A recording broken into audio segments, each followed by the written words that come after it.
As we ventured onto the factory floor, we donned protective booties. But at this point, it wasn't clear if they were meant to protect my shoes from the factory or to protect the factory from my shoes. I'm sure I would get over it if I did it every day, but using the dispenser was pretty fun.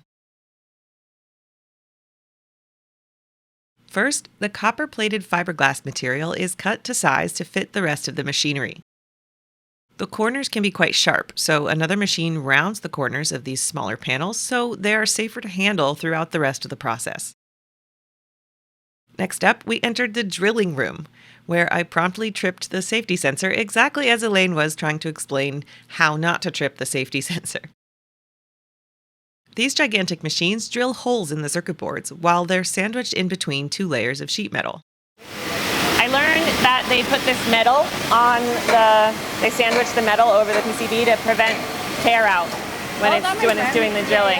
That makes sense.